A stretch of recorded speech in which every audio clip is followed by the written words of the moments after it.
If situation continues same trend, we will involve chief minister ಅಂತ ಅರ್ಥ ಆಯ್ತಾ? ಅದೇನ್ ಮಾಡ್ತಾರೆ ಚೀಫ್ ಮಿನಿಸ್ಟರ್? ನೋಡಿ, ನಾವು ಚೀಫ್ ಮಿನಿಸ್ಟರ್ ರೆಡಿ ಇದ್ದೀವಿ, ಬಟ್ ಯೂನಿಯನ್ ಒಗ್ಗಟ್ಟಿಲ್ಲ. ಇವರು ಸ್ಟ್ರೈಕ್ ಮಾಡ್ಬೇಕಾದ್ರೆ ಯಾವ MLA ಕನ್ಸಲ್ಟ್ ಮಾಡಿಲ್ಲ, ಯಾವ ಲೀಡರ್ ಕನ್ಸಲ್ಟ್ ಮಾಡಿಲ್ಲ. ಅವರು ಯೂನಿಯನ್ ಡಿಸಿಷನ್ ತಗೊಂಡಿದ್ರೆ, ಯೂನಿಯನ್ ಬಂದು ಸಮಸ್ಯೆಗಳನ್ನ MLA ಹತ್ರ ಹೇಳ್ಕೊಂಡಿದ್ರೆ ನಾವೆಲ್ಲ ಇವತ್ತು ಕೂಡ ಅವ್ರ ಪರವಾಗಿ ಫೈಟ್ ಮಾಡ್ಲಿಕ್ಕೆ ರೆಡಿ ಆಗಿದ್ದೇವೆ. ಬಟ್ ಅವರು ಯಾವ MLA ಕೂಡ ಕನ್ಸಲ್ಟ್ ಮಾಡಲಿಲ್ಲ. ಯೂನಿಯನ್ ಇದೆ, 4 ಯೂನಿಯನ್ ಇದೆ, 4 ಯೂನಿಯನ್ ಯಾರು ಕೂಡ MLA ಕನ್ಸಲ್ಟ್ ಮಾಡಿಲ್ಲ. ಅವರೇ ಡಿಸಿಷನ್ ತಗೊಂಡು ಕೂತ್ಕೊಂಡಿದ್ದಾರೆ. ಆಕ್ಚುಲಿ ಇಲ್ಲಿ ಕೂತ್ಕೊಳ್ಳೋ ಪರ್ಮಿಷನ್ ಯಾರು ಕೊಡ್ಲಿಲ್ಲ ಅವ್ರಿಗೆ. ನಾನೇ ಅವ್ರಿಗೆ ಅವರಿಗೆ ನಾನೇ ಪರ್ಮಿಷನ್ ಕೊಡಿಸಿದ್ದು, ಇಲಾಖೆಗೆ ಹೇಳಿ ಪರ್ಮಿಷನ್ ಕೊಡಿಸಿದ್ದು ನಾನೇ ಕೂತ್ಕೊಳ್ಳಿಕ್ಕೆ. ಅದು ಕೂತ್ಕೊಳ್ಳೋದ್ರಿಂದ ಸಮಸ್ಯೆ ಪರಿಹಾರ ಖಂಡಿತ ಆಗೋದಿಲ್ಲ. ಇದು ಸೆಂಟ್ರಲ್ ಗೌರ್ಮೆಂಟ್ ಇಶ್ಯೂ.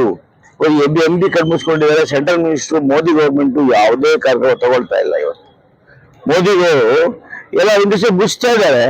ಅವ್ರಿಗೆ ಬಗ್ಗೆ ಅವ್ರು ಮೋದಿ ಉದ್ದೇಶನೇ ಪ್ರೈವೇಟೈಸ್ ಮಾಡಬೇಕು ಅಂತ ಪ್ರೈವೇಟೈಸ್ ಮಾಡ್ತಾ ಇದ್ದಾರೆ. ಇನ್ನು ಹೋರಾಡಬೇಕು ಅಂದ್ರೆ ಸರ್ಕಾರ ಸಪೋರ್ಟ್ ತಗೊಂಡಿತ್ತು. ನೀವು ಯಾರು ಅಪ್ರೋಚ್ ಮಾಡಿಲ್ಲ. ಮತ್ತೆ ನಾವೇ ಕಾರ್ಮಿಕರು ಇಲ್ಲಿ ರೆಡಿ ಬಂದು ನಮ್ಮ ಮನವಿ ಹೇಳಿ ಅಂತ್ಯ ಮಾಡ್ಲಿಕ್ಕೆ ಹೇಳಿದ್ದೀವಿ. ಬಟ್ ಅವರು ರಿಜಿಡ್ ಆಗಿ ನಾವು ಮಾಡ್ತೀವಿ ಅಂದ್ರೆ ನನ್ನ ಪ್ರಕಾರ ಧರಣಿ ಮಾಡೋದ್ರಿಂದ ಅವ್ರಿಗೆ ಯಾವುದೇ ಪರಿಹಾರ ಸಿಕ್ಕೋದಿಲ್ಲ. ಸೆಂಟ್ರಲ್ ಗೌರ್ಮೆಂಟ್ ಇದ್ರ ಕಡೆ ಯಾವ ತೀರ್ಪು ನೋಡೋದಿಲ್ಲ, ಯಾವ ಮ್ಯಾನೇಜ್ಮೆಂಟ್ ಕೊಡೋದು ಬರೋದಿಲ್ಲ. ಅವ್ರ ಎಂಪ್ಲಾಯೀಸ್ ಅನ್ನ ಬೇರೆ ತಗೊಂಡು ತುಂಬಿಕೊಂಡ್ರೆ ಎಲ್ಲರೂ ಕೂಡ ಕೆಲಸ ಇಲ್ಲದೆ ಆಗ್ತದೆ. ಯಾಕಂದ್ರೆ ಇವ್ರು ಯಾರು ಕೂಡ ಅಲ್ಲಿ ಸರ್ಕಾರ ನೌಕರರ ಟ್ರೀಟ್ ಮಾಡ್ತಾ ಇಲ್ಲ. ಈಗ ಅವ್ರು ಹೇಳಿದ್ರು ಅಗ್ರಿಮೆಂಟ್ ಅವತ್ತು ಆಗಿತ್ತು ಅಂತ, ಇವತ್ತು ಆ ಅಗ್ರಿಮೆಂಟ್ ಇಲ್ಲ. ಇವತ್ತು ಅಗ್ರಿಮೆಂಟ್ ಆಗತಕ್ಕಂಥದ್ದು management between contractor, not for union. ಏನ್ ಮ್ಯಾನೇಜ್ಮೆಂಟ್ ಆಗಿದೆ ಆ ಮ್ಯಾನೇಜ್ಮೆಂಟ್ ಆ ಕಾಂಟ್ರಾಕ್ಟರ್ಗೆ ಪ್ಲಸ್ ಮ್ಯಾನೇಜ್ಮೆಂಟ್ ಆಗಿರ್ತಕ್ಕಂಥದ್ದು. ಏನು ಲೇಬರ್ ಸಪ್ಲೈ ಮಾಡಿ ಅಂತಾಗಿದೆ, ಮತ್ತೆ ಲೇಬರ್ ಕೊಡ್ತಾರೆ. ಅವ್ರ ಡ್ಯೂಟಿ ಜನ ಈ ಕೆಲಸಕ್ಕೆ ಲೇಬರ್ ಕೊಡ್ತಾರೆ. ಹಾಳಾಗೋದು ನಿಮ್ಮ ಭವಿಷ್ಯಗಲ್ವಾ? ಅಲ್ಲಿದ್ದು ಹೋರಾಟ ಮಾಡಬೇಕು. ಆಚೆ ಬಂದ್ರೆ ನೀವು ಭವಿಷ್ಯ ಹೊರಟೋಗ್ಬಿಡುತ್ತೆ. ಇವತ್ತು ಅವರು ಬೇರೆ ಅಪಾಯವನ್ನು ತಗೊಂಡ್ಬಿಟ್ರೆ ನಿಮ್ ಭವಿಷ್ಯ ಏನಾಗ್ತದೆ? ಯಾರು 70 ಜನ ಬೇಗ ಬಂದಿದ್ದಾರೆ, 100 ಜನ ಬಂದಿದ್ದಾರೆ. ನಿಮ್ ಭವಿಷ್ಯ ಏನ್? ನಾಳೆ ಬೆಳಿಗ್ಗೆ ನನಗೆ ನಮ್ಮ ಭವಿಷ್ಯದ ಬಗ್ಗೆ, ಕಾರ್ಮಿಕರ ಭವಿಷ್ಯದ ಬಗ್ಗೆ ಆತಂಕ ನನಗೆ. ಅದಕ್ಕೆ ನನ್ನ ಏನು ಟ್ರೂತ್ ಇದೆ ಅದನ್ನ ಮಾತಾಡಿದೆ. ಅದಕ್ಕೆ ಧರಣಿ ಮಾಡ್ತೀವಿ, ಇಲ್ಲೇ ಮಾಡಿ ಪರ ನಿಮ್ಮ ಸೋದರತ್ವ ನಾವೇನು ಮಾಡ್ಲಿಕ್ಕೆ ಆಗೋದಿಲ್ಲ. ಆದ್ರೆ ನೀವು ನಿಜವಾಗ್ಲೂ ನ್ಯಾಯ ಸಿಗ್ಬೇಕು ಅಂದ್ರೆ ಈ ಅನ್ಯಾಯ ಕಾರ್ಮಿಕ ಬೀಜಲ್ ಹಾಕೊಂಡು ಮಾಡೋದ್ರಿಂದ ಯಾವ ಪರಿಹಾರ ಸಿಗೋದಿಲ್ಲ. ನನ್ನ ಕ್ವಶನ್ಗೆ ಉತ್ತರ ಹೇಳಿಲ್ಲ. ಹೇಳಿ, ಚೀಫ್ ಮಿನಿಸ್ಟರ್ ಇನ್ವಾಲ್ವ್ ಮಾಡ್ತೀನಿ ಅಂತ ಹೇಳಿದ್ರಲ್ಲ, ಅದೇ ಚೀಫ್ ಇನ್ವಾಲ್ವ್ ಮಾಡ್ಬೇಕು. ಯಾರು ಕೇಳಬೇಕು? ಡಿಫೆನ್ಸ್ ಅಂತ ಕೆಲಸಕ್ಕೆ ಬರಲ್ಲ. ಸ್ಟೇಟ್ ಅಲ್ಲಿ ಇರೋದು, ನಮ್ ಡಿಸ್ಟಿಕ್ ಅಲ್ಲಿ ಇರೋದು ಫ್ಯಾಕ್ಟ್ರಿ. ಸೀದಾ ಅವರೇ ಒಪ್ಕೊಳ್ತೀನಿ. ಈಗ ಅದರ ಮಂದಿ ಯಾರು ಮಿನಿಸ್ಟರ್ ಬರಬೇಕು? ಯಾರು ಕೇಳಬೇಕು? ಕ್ಯಾಬಿನೆಟ್ ಕೇಳಿದ್ರೆ ಬಂದವರು ಅವ್ರ 6 ಜನ MLA ಮೀಟ್ ಮಾಡಿ ನಾವು ಪರಿಹಾರ ಇರ್ತಾರೆ, ನೀವೆಲ್ಲ ನಮ್ಮ ಸಪೋರ್ಟ್ ಬರಬೇಕು. CM ನಮ್ಮ ಕರ್ಕೊಂಡು ಹೋಗಿ ಅಂತ ಯಾರನ್ನ ಕೇಳಿದ್ದಾರೆ? ಮತ್ತೆ ನೀವೇ ಕೇಳಿಲ್ಲ ಅಂದ್ಮೇಲೆ ನಮ್ಗೆ ಯಾರೇ ಬರ ನಮ್ಮ ದೂರ ಕೆಲಸ ಇರ್ತವೆ.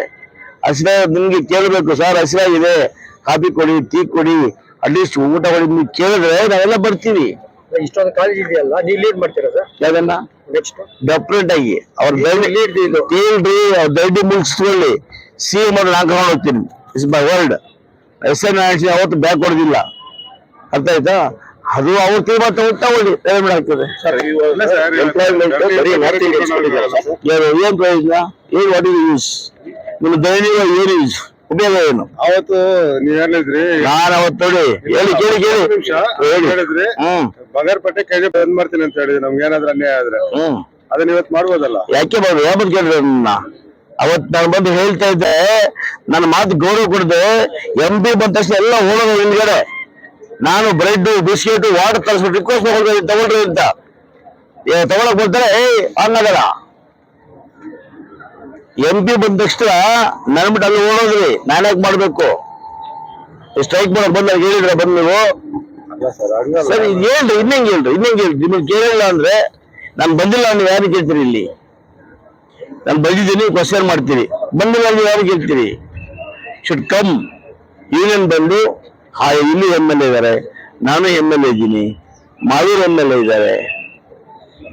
ಯಾರು ಕೇಳಿದ್ರು ಹೇಳಿ, ಮಾತಾಡಿ, ಕ್ವಶನ್ ಕೇಳಿದ್ರು ಮಾತಾಡಿ, ಯಾರು ಕೇಳಿದ್ರು ಬಂದವನ್ನ ಸರಿ ಸರ್, ಹೇಳಿ.